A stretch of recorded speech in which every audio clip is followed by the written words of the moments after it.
Здравствуйте, уважаемые друзья! Национальная библиотека Республики Коми представляет обзор публикаций литературно-художественных журналов за 2020 год. Толстые журналы являются систематизаторами литературы нашего времени. Это, так сказать, ее портрет. Статус толстяков никуда не делся. Преемственность традиций в редакциях сохранилась. Палитра лучших и интереснейших современных российских и зарубежных авторов в них представлена очень ярко. Свой обзор я начну с журнала «Иностранная литература». Английская писательница Анжела Картер. В 2008 году она заняла 10 место в рейтинге Times в номинации «50 лучших английских писателей с 1945 года». Ее творчество насчитывает 7 романов, несколько эссе и сборники новелл. Картер принадлежат романы с элементами готической фантастики «Волшебная лавка игрушек». Этот роман был экранизирован. И роман «Отдельные впечатления». На русский язык были переведены романы «Любовь» и «Ночи в цирке». Она писала радиопьесы, киносценарии и книги для детей. Итак, роман «Мудрые дети». Это последнее произведение Анжелы Картер. Писательница не стала в 1992 году. 20 век. Семейная сага об актерской династии. Действие происходит на южном берегу Темзы, где издавна строились театры и другие увеселительные заведения Лондона. Девочки-близнецы Дора и Нора Шанс родились здесь 75 лет назад, 23 апреля, в день рождения Шекспира. Они всю жизнь провели за кулисами и на сцене местных варьете. Их отцом считается Перегрин Хазард. Он родился также 23 апреля, только 100 лет назад. И у него тоже есть брат-близнец Мельхиор, великий шекспировский актер.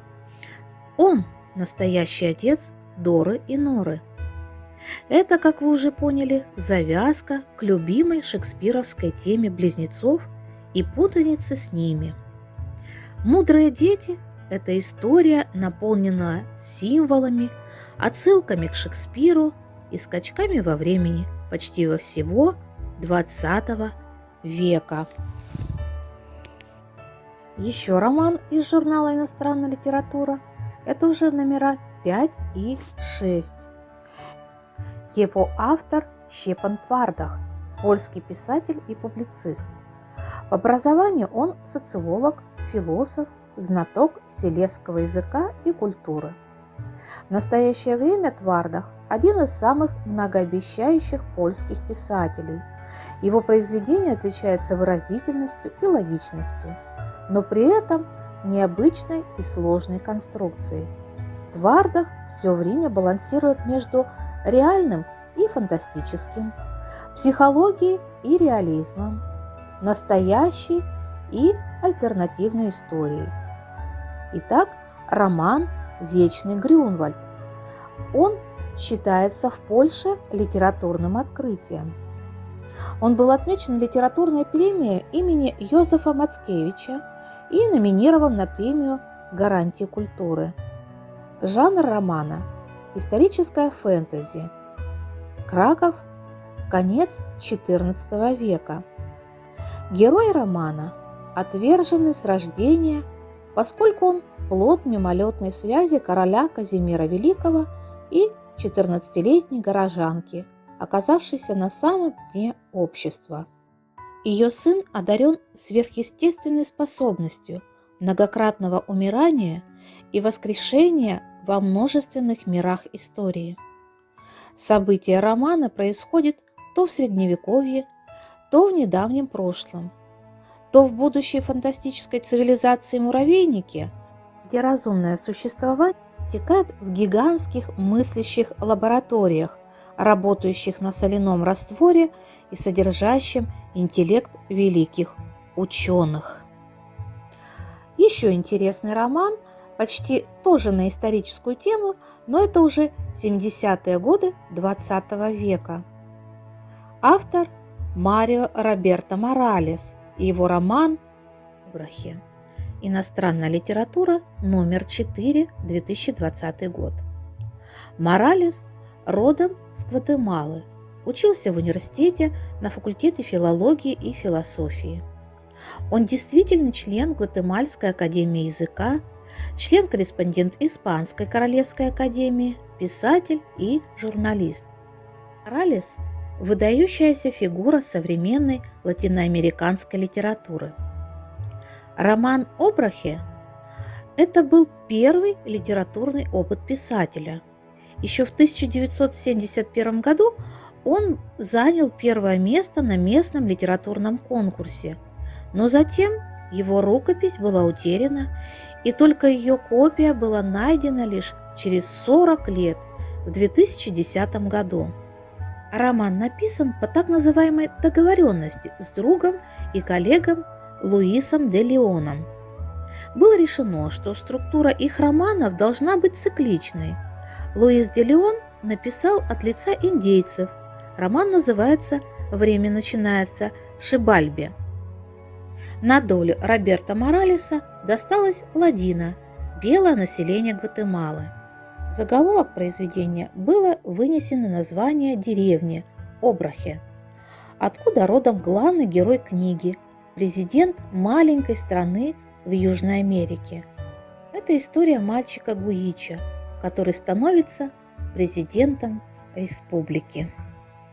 Следующий журнал, который я хотел бы предложить вашему вниманию, это журнал, который издается в северной столице нашей страны, Санкт-Петербурге. Журнал называется «Нева». И вот в 11 ноябрьском номере за 2020 год была опубликована повесть Натальи Елизаровой. Наталья Елизарова – член Союза российских писателей, автор 9 книг прозы, лауреат литературной премии имени Федора Достоевского. Наталья Владимировна – кандидат исторических наук, член-корреспондент Петровской академии наук и искусств, живет в Омске. Ее новая повесть «Пепел сгоревшей звезды». Итак, 1944 год. Человек на войне. Попытки поиска и обретения себя через страдания и смерть, которая всегда рядом, и, конечно же, обретение веры. Все это становится еще более значимым, когда понимаешь, что герой повести – сын Марины Цветаевой, красноармеец Георгий Фрон. Следующий наш автор – Евгений Долматович, российский писатель, автор рассказов преимущественно в жанрах реализма и фантастики. Долматович окончил Ярославский военно-финансово-экономическую академию. Писать начал еще в начальной школе. Он публиковался в журналах «Урал», «Север», «Уральский следопыт», «Парус», «Крещатик» и многих других. Член Союза писателей России. В номере 8 журнала «Нева» в разделе «Вселенное детство» опубликована его новая повесть под названием «Октябрь», в которой автор рассказывает о маленьких страдальцах, детях, пораженных редкими болезнями. В мире есть множество самых разных болезней, и все они хоть немного, но лечатся. Но есть и такие заболевания, которые поражают в основном детей, и лекарств от них нет. Это редчайшие случаи. По статистике их, конечно, немного, но ребенку от этого не легче. Содержатся такие детки в особых условиях, и они могут контактировать только с такими же, как они сами. Тема эта очень грустная, но автору удалось наполнить повесть оптимизмом. Эта повесть рассказывает о больничных буднях, о детских страхах и мечтах, о дружбе, надежде и, естественно, об осени. Это повесть о детях с синдромом бабочки. Вот несколько строк. Бабочка любил наблюдать за дворником. даже с тем учетом, что они не были друг с другом знакомы. Этот смуглый, постоянно хмурый мужчина почему-то нравился бабочке. Казался добряком, скрывающим под маской напускного недовольства. И вполне может быть, в целом мире лишь одному бабочке было известно, что зимой, когда за ночь разыгравшаяся метель полностью заметала тротуары, дворник выходил на улицу с широкой улыбкой на обостренном лице и, растерев в огрубевших от многолетней работы ладонях свежевыпавший снег, подолгу смотрел на синеву неба до тех пор, пока щеки его не становились румяными от мороза. Дворник любил зиму, и это объединяло их с бабочкой. Зимой не было боли. Следующий автор – Олег Ермаков, русский писатель, журналист, лесник. Работал лесником в Баргузинском, Алтайском и Байкальских заповедниках. Работал в газетах. Олег Николаевич – член Союза российских писателей, лауреат премии «Большая книга» и премии «Ясная поляна». Произведения Олега Ермакова переведены на многие языки мира. Живет автор в Смоленске. Июньский номер журнала «Нева» предлагает нам роман «Путешествие. Лес трех рек. Хождение за три реки». Он рассказывает о писателе в годах, который решил отправиться в путешествие на велосипеде по старой Смоленской дороге, чтобы увидеть своими глазами легендарный, описанный в летописях лес трех рек, в котором брали свое начало Волга, Днепр и Двина. Вот об этом лесе написал еще Нестор-летописец. Автор прикасается к истории древних городов и селений, становления христианства и борьбу с язычеством, изучает историю Смоленщины по фактам и материалам XII века и, конечно же, встречается с удивительными людьми. Следующий роман и его автор Андрей Новиков, поэт, прозаик, публицист, член Союза писателей России. Он окончил литературный институт имени Горького, работал специальным корреспондентом РИА Новости по Липецкой области. Автор живет в Липецке. Публиковался он в журналах «Подъем», «Студенческий меридиан», «Литературная учеба», «Молодая гвардия», «Север», «Балтика», «Байкал», «Крым». Он автор 5 книг. В 2020 году Андрей Новиков был награжден дипломом «Бронзовое перо» международного литературного конкурса «На крылья Грифона», который был организован Министерством культуры Республики Крым. Публикуемый в номере 5 журнала «Нева» иронично-фантазийный роман называется «Пряничный губернатор». В нем автор продолжает лучшие традиции русской литературы в постановке наиболее серьезных проблем современности. «Пряничный губернатор» – это яркое, ироничное повествование о некоем правителе губернии, которого в народе ласково и душевно называли Петрович. Двойственность – это характерная черта романа. Это проявляется и в самом названии. С одной стороны пряничный, то есть сладкий, вкусный, а с другой стороны пряничный, то есть не настоящий, игрушечный. Этот роман восходит к лучшим традициям политической сатиры в русской литературе. Следующее издание – это журнал «Дружба народов». Его автор Шамиль Идиатуллин. Российский журналист и писатель. Он окончил журфак Казанского университета, а сейчас работает в издательском доме «Коммерсант». Идиатуллин – лауреат премии «Большая книга» за 2017 год за роман «Город Брежнев» и лауреат Международной детской литературной премии имени Владислава Крапивина. Наиболее известные его произведения – это романы «Бывшая Ленина», «Варшавский договор», «Эра Водолея». Роман «Последнее время» был опубликован в номере 10 журнала «Дружба народов», и это уже 8-е произведение писателя в крупном форме. Сначала автор рассказывает нам о некоем мире, в котором не было захватнических войн и переселения народов. Повествует о великих империях и мировых религиях. Здесь свои жили благополучно, а чужие безжалостно уничтожались. Но наступило последнее время. По словам автора, роман вышел жесткий и сложный, что вместо фэнтези опять у него получился триллер. Роман обрушивает на читателя каскадом новых слов, реалий и имен. Нехорошие люди вторгаются в чужую территорию, но получают отпор и гибнут. Все, за исключением маленького мальчика, которого принимают на воспитание победители.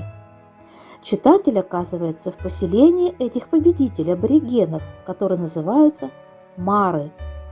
Соседи считают лесными колдунами. Потом читатель оказывается в каменном городе европейского образца, и его власти встревожены. Странная болезнь косит горожан. А еще откуда-то с востока надвигается новая напасть – племена кочевников.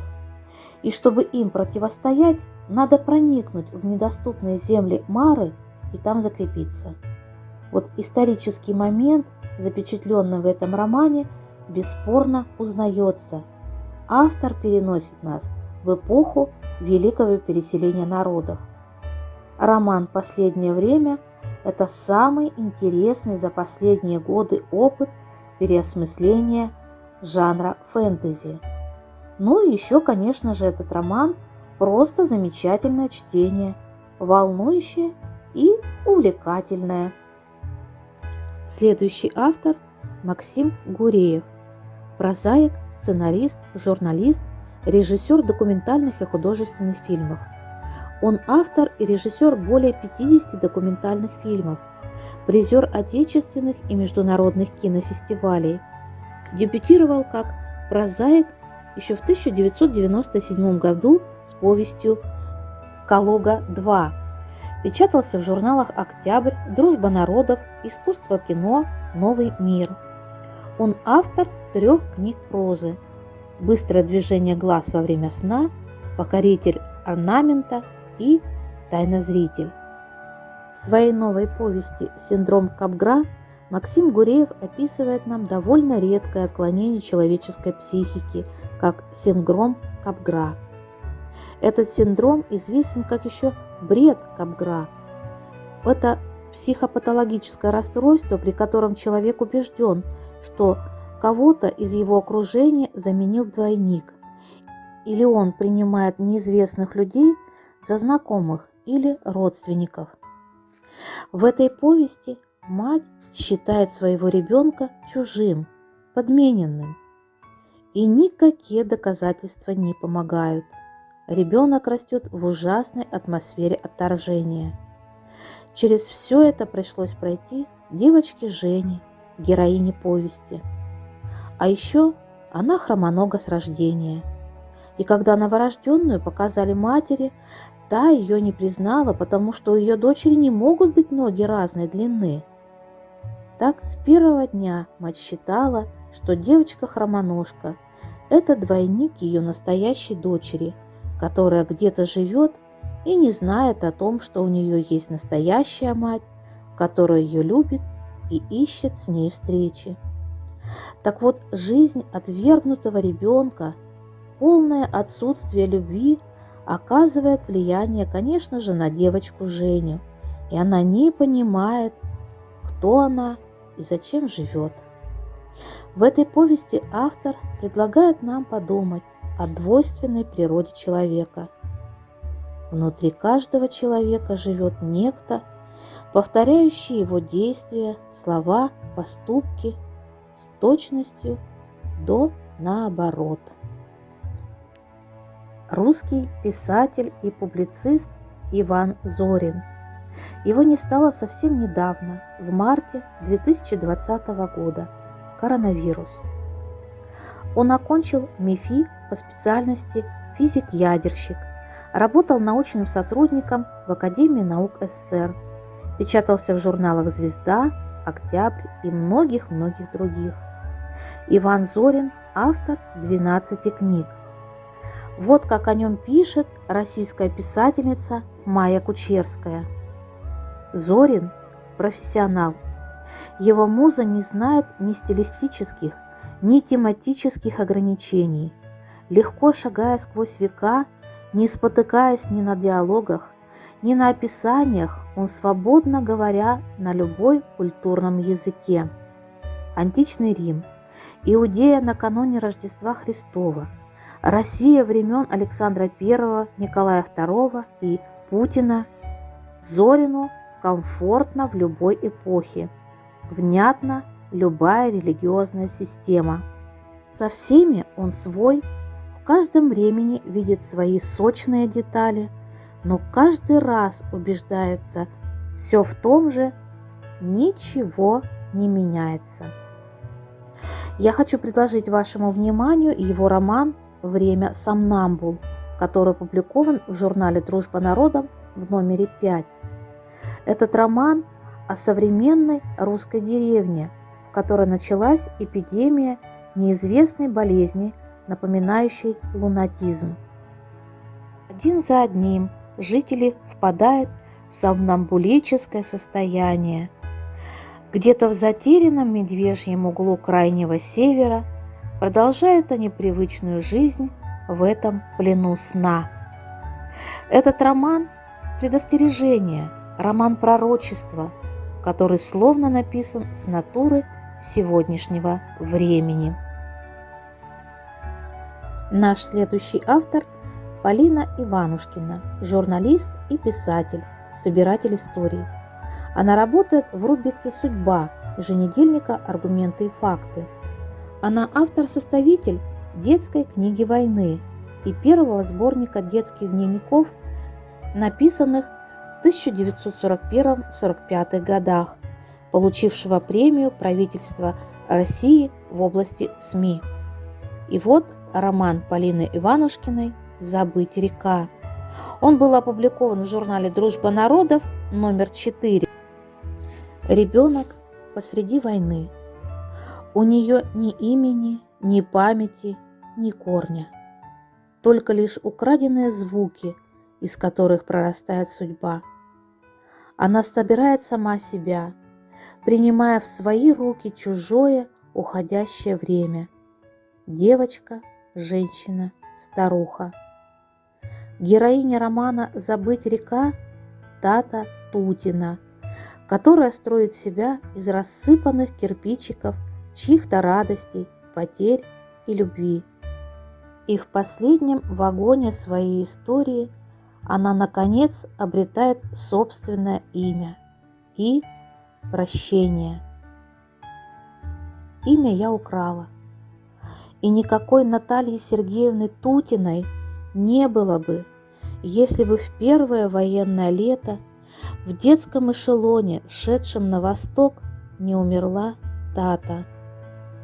Пол покачивается, пружинит так, что мышцы сразу наступают в знакомый такт, и до краев наполняется усталостью безнадежной ходьбы, и только рукам не хватает привычной тяжести драгоценного груза, который, как гимнастку на проволоке, нужно держать, когда хочется только бросить и остановиться. Последние десятилетия журнал «Наш современник» активно растит себе новое поколение. И вот в номере 8 публикуется молодой автор Ирина Михайлова и ее повесть «Воздушная тревога».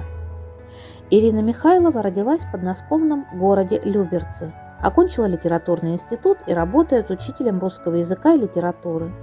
Она лауреат международной премии «Радуга» в номинации «Молодой автор года», член Союза писателей Москвы.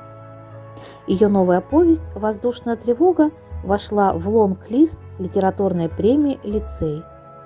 Эта повесть рассказывает о хорошо знакомой автору среде школьной жизни.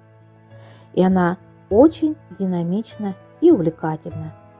Главная героиня – выпускница литературного института, которая приходит работать учителем в школу. И ей сразу дают классное руководство 8 А, от которого отказались все учителя. Про этот класс говорят: неуправляемый, неадекватный, сложный, ненормальный. В нем учатся дети из неблагополучных семей. В классе 14 мальчиков и всего 6 девочек. Все они, конечно же, разные, у всех свое мнение, и каждому из них нужен особенный подход. В первую неделю героине повести было сложно привыкнуть к постоянному шуму на уроках и на переменах. Ей казалось, что дети вообще не умеют говорить тихо, они могут только кричать. Когда я шла в школу, я представляла себе многое. Маленькую зарплату, большие классы, 8 уроков в день, бесконечное заполнение журналов и отчетов, сложные темы и каверзные вопросы. Но я не представляла себе, что в 8 классе ученики плохо читают, плохо пишут и плохо говорят. И вот только к концу учебного года ценой неимоверных усилий и интересных историй перед учительницей постепенно открываются возможность влиять на сердца и умы своих учеников 8 А класса. И еще один замечательный автор – Евгений Мамыкин, который также работал когда-то школьным учителем труда и физкультуры, а в настоящее время он сотрудник Межрегионального общественного фонда имени Михаила Евдокимова, живет в Бийске. Вот как пишет сам Евгений Мамыкин о своей повести «Небо и земля». Данное произведение посвящено матери моего друга Ширяева Владимира Петровича. Многим известны слова белорусской писательницы Светланы Алексеевич: «У войны не женское лицо». Но сколько женщин воевало во время Великой Отечественной войны, сколько их делило невзгоды с мужчинами. По официальным данным, около 1 миллиона. Они служили в разных родах войск: санинструкторы, зенитчицы, летчицы, снайперы, разведчики, связисты и танкисты. Да, танкисты. В танковых войсках представительниц прекрасной половины было немного, всего 13 девушек. Их судьбы и истории необычны и по-своему уникальны. Одной из них была Нина Ильинична Бондарь в замужестве Ширяева. Великая Отечественная война разделила жизнь Нины Бондарь на женскую и мужскую. Она из хрупкой девушки превратилась в отважного и сильного солдата. Нина воевала 4 года, управляла самолетом и командовала танком. За годы войны 4 раза была тяжело ранена, 2 горела в танке, была награждена орденом Красного Знамени, орденами Отечественной войны 1 и 2 степеней и, конечно, медалями. Нина Бондарь, участница Парада Победы в июне 1945 года в Москве. И вот я вам представляю журнал «Наш современник». Это номер 7, который публикует повесть Евгения Мамыкина об этом удивительном человеке, танкистке Нине Бондарь. И продолжая военную тему, хочу представить постоянного автора журнала «Наш современник» Сергея Мейхенкова. Сергей Мейхенков – российский писатель, прозаик, журналист и историк.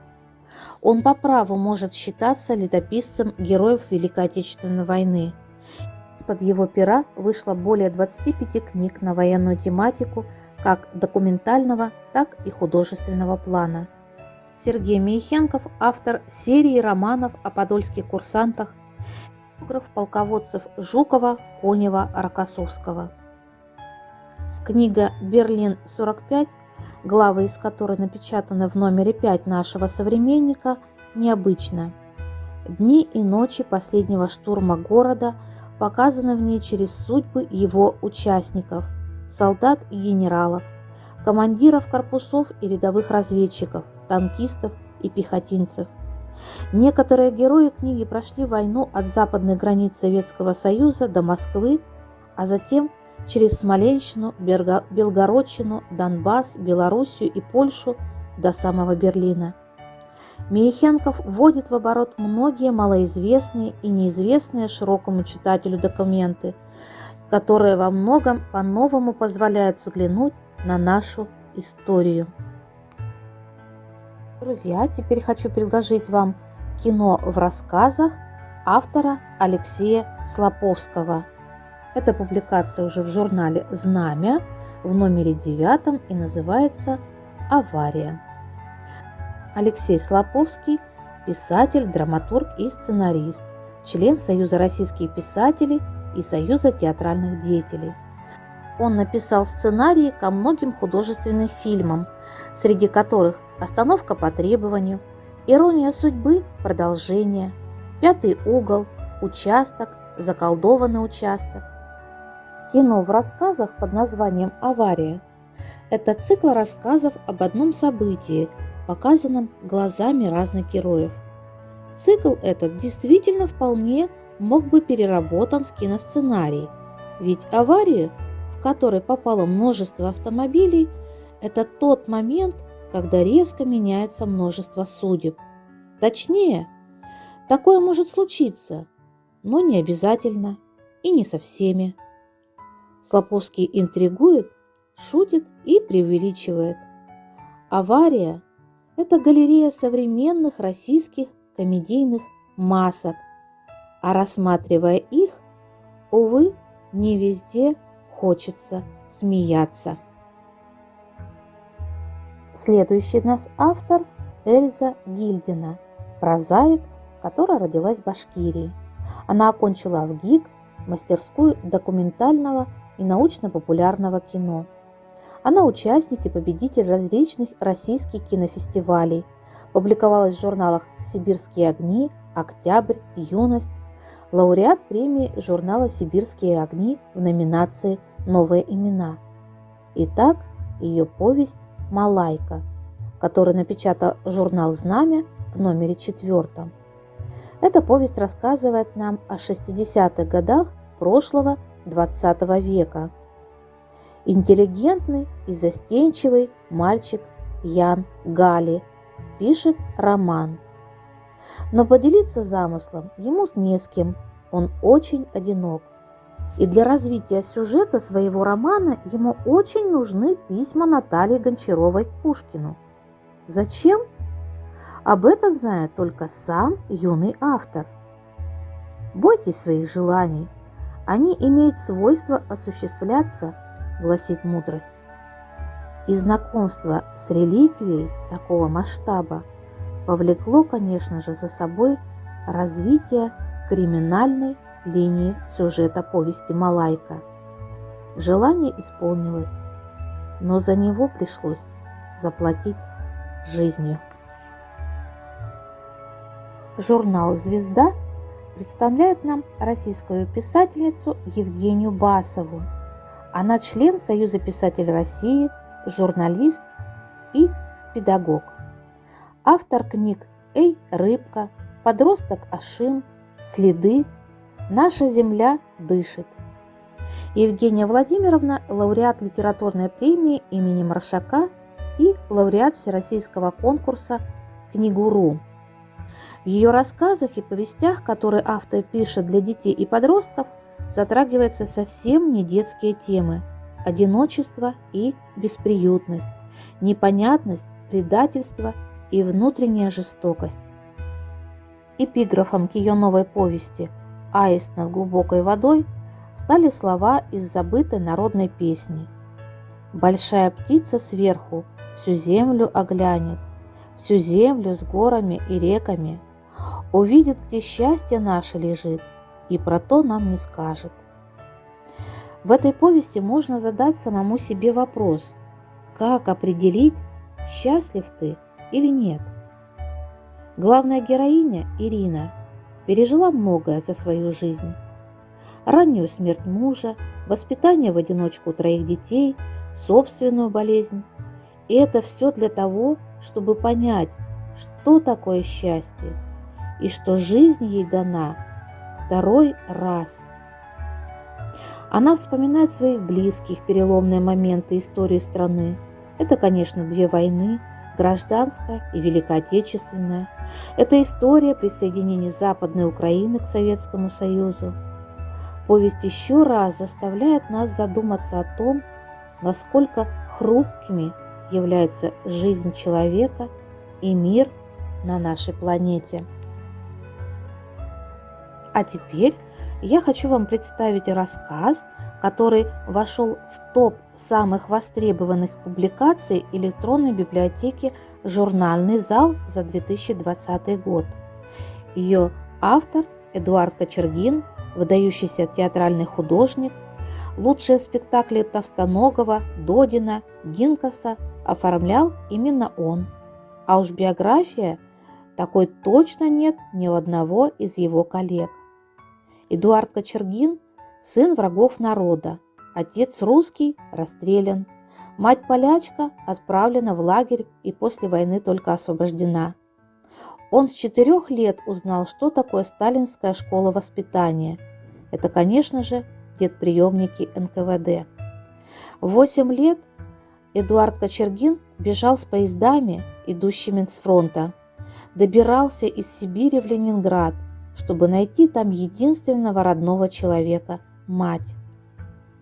Его рассказ «В гостях у бабоньки-яги» повествует о военных сборах, на которые попал будущий художник. А теперь представляю вашему вниманию столичный журнал, литературно-художественный журнал «Москва», его автора Дмитрия Лагутина. Он поэт и прозаик, родился в Брянске, работает юрисконсультом в строительстве. Его рассказы были опубликованы в журналах «Новый берег», «Волна», «Нева», «Юность», «Урал», «Дальний Восток». Дмитрий Лагутин – победитель международного конкурса «Всемирный Пушкин» в номинации «Проза», член Союза писателей России. Детство – одно из центральных тем творчества этого молодого писателя. И вот главный герой повести «Рыцарство», которая опубликована в номере 7 Москвы, школьник, который рассказывает об одном прожитом им летнем дне. Повествование это очень яркое, легкое, наполнено поэтическим восприятием мира. Здесь много ярких эпитетов и метафор. Повесть захватывает уже с первых строк. Детство героя проходит в частном секторе города. Вроде бы и город, но по вечерам через улицы бредут вереницы коров. Сказчик отмечает для нас все оттенки в природе в течение этого чудного летнего дня. Утром ветер гулял по округе, гладил листву, тянулся ко мне, ерошил волосы. Небо лежало чистое, прозрачное, бледно-голубое и казалось стеклянным. И вот мальчик, читая книжку по программе, все время вспоминает свою любимую книгу Айвенго Вальтера Скотта и представляет себя рыцарем в доспехах. Но рыцарские черты появляются у него не только в воображаемом мире, но и в реальном. Мальчик добр, заботлив, способен сочувствовать другим людям. Лет уставшую после работы мать и помогает ей по хозяйству, беспокоится о найденном жуке, спасает его от кошки и выпускает на свободу. И даже его вмешательство в личную жизнь старшей сестры он воспринимает как заботу о ней. Он думает обо всех, кто его окружает, о дедушке, маме, сестре, кошке, жуке, мотыльке, о далеком сейчас отце и друге Витьке. Согласитесь, в наше время не часто встретишь таких детей. Так что повесть «Рыцарство» позволяет нам ненадолго вернуться в чудесный, дивный мир нашего детства. Дорогие друзья, закончить свой обзор я хочу романом автором которым является Александр Сегень, один из самых талантливых писателей современной России. Он прозаик и переводчик, заведующий отделом прозы, член редакционной коллегии журнала «Наш современник», автор романов, повестей, рассказов и статей, доцент литературного института, член Вольного российского ихтиологического общества и Российского императорского православного палестинского общества. Александр Сегень – большой мастер слова. Его талантливые произведения никого не могут оставить равнодушным. «Иолова арфа» – одно из них. Этот роман о жизни кинорежиссера Эола Незримова и его супруги Марте Пироговой, Тамаре Пирожковой, которая работает на радио в городе на Неве. Предлагаю вашему вниманию строки из этого романа. Читает автор Александр Сегень.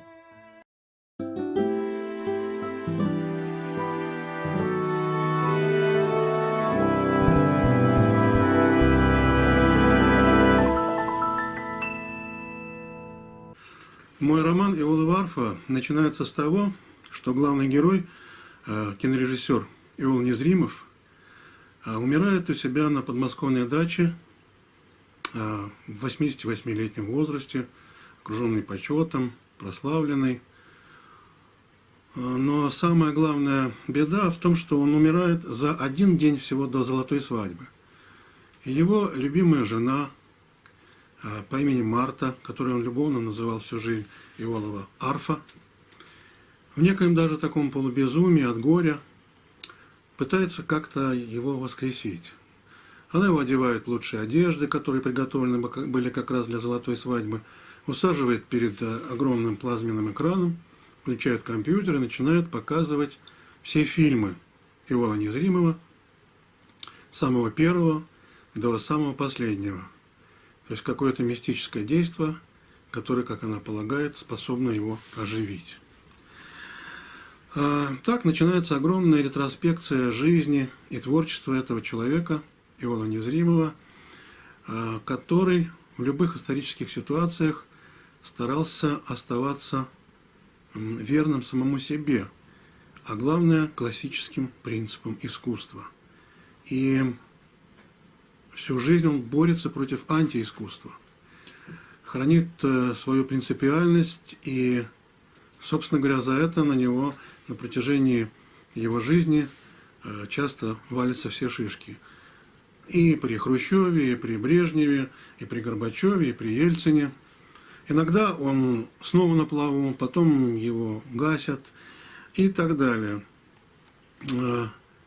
Но главное, что он все-таки при всех случаях сохраняет то главное качество, которое он называет неоскверняемость.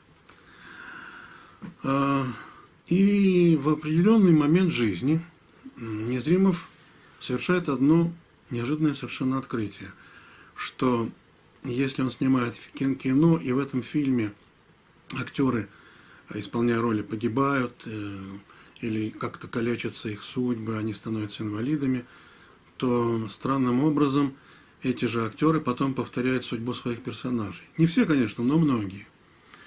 И он приходит к выводу, что все искусство на протяжении истории человечества питалось человеческими страданиями. И решает раз и навсегда больше не снимать в своих фильмах ни гибель, ни какие-то увечья, ни такие несчастья, которые убивают человека. И, собственно говоря, вот такая идея, одна из идей этого романа, которая проходит через всю книгу. Ну, собственно говоря, остается только гадать, сумеет ли Марта, Иолова арфа, оживить своего мужа. Об этом читатель узнает в финале. Сейчас я хочу прочитать отрывок из одной из глав. Глава называется «Лицо человеческое». Это также название фильма, который снимает Незримов. Собственно говоря, это глава о том, как его к себе неожиданно совершенно вызвал генеральный секретарь ЦК КПСС Леонид Ильич Брежнев. Здравствуйте, дорогой Леонид Ильич. Пожимая руку генсека, в волнении Незримов так и выронил это слово «дорогой». Усаживаясь за небольшой столик, сервированный деликатесами, включающими оба цвета икры, оба цвета хлебушка, оба цвета рыбки, семушку и осетринку, а также ветчинку, колбаску, грибочки и огурчики. Без спиртного, только чаек. Зачем тогда грибочки с огурчиками? Как работается? Снимаете новое кино? Да, Леонид Ильич, по романам Александра Беляева. Хороший писатель. А что, про Ленина так и не стали снимать? Не стал. Стыжусь, но как-то не заладилось. Да и хрен с ним. Он и без того всем уже вон где. Не моргнув глазов, произнес главный ленинец Советского Союза, намазывая себе бутерброд зернистый. Незримов поспешил чем-то заесть хрен в адрес самого неприкасаемого имени. Кнул вилкой в грибы, выудил один и съел, не чувствуя вкуса. «Я про другое», – продолжил кавалер аж 6 орденов с изображением того, кого он только что послал куда подальше. «Вы «Новый мир» читали, Иол Федорович?» «Новый мир», – удивился Незримов, но тотчас догадался, о чем речь.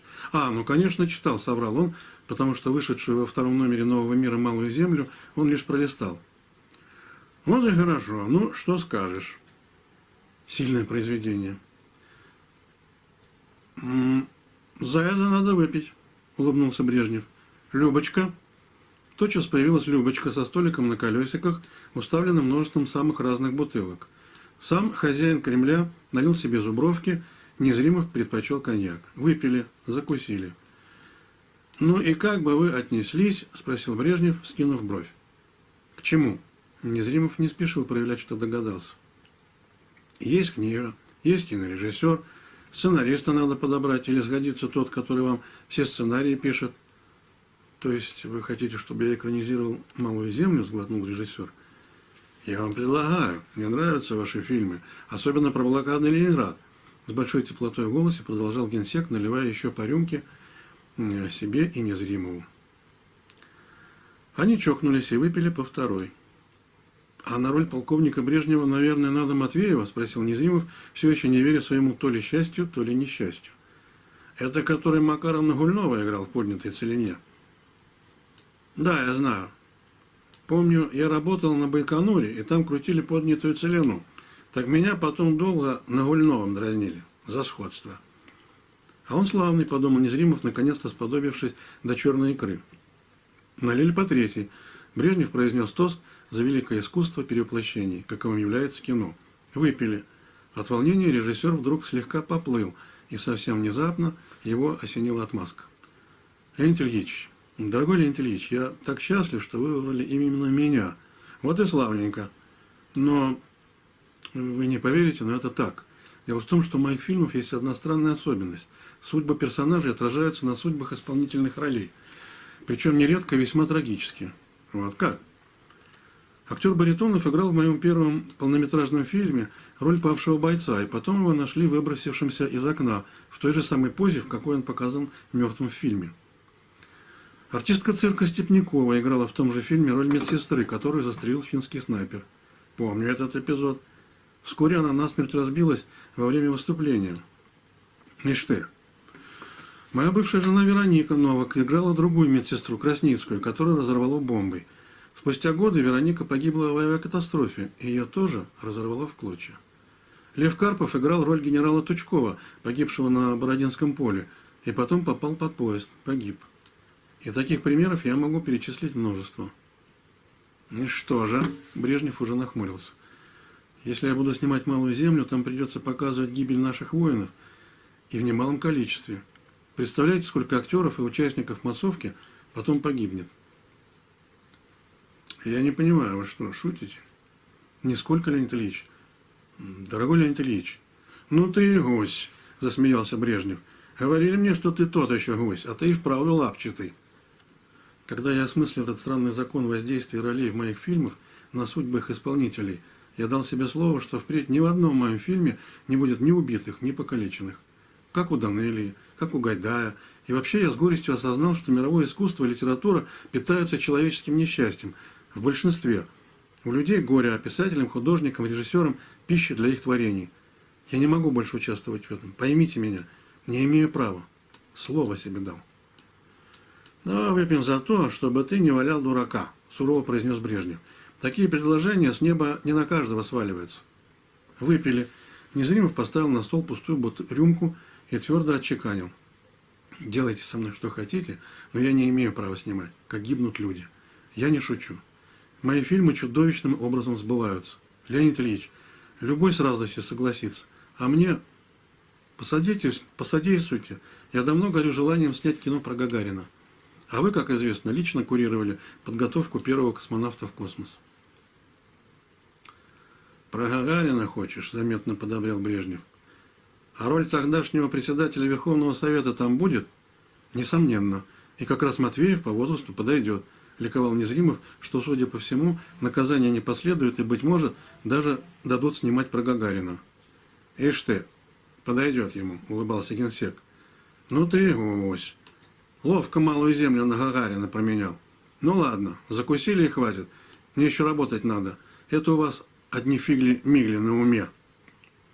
Насчет Гагарина я подумаю. И режиссера на малую землю другого найдем. Катись, пока я тебе пинка не дал».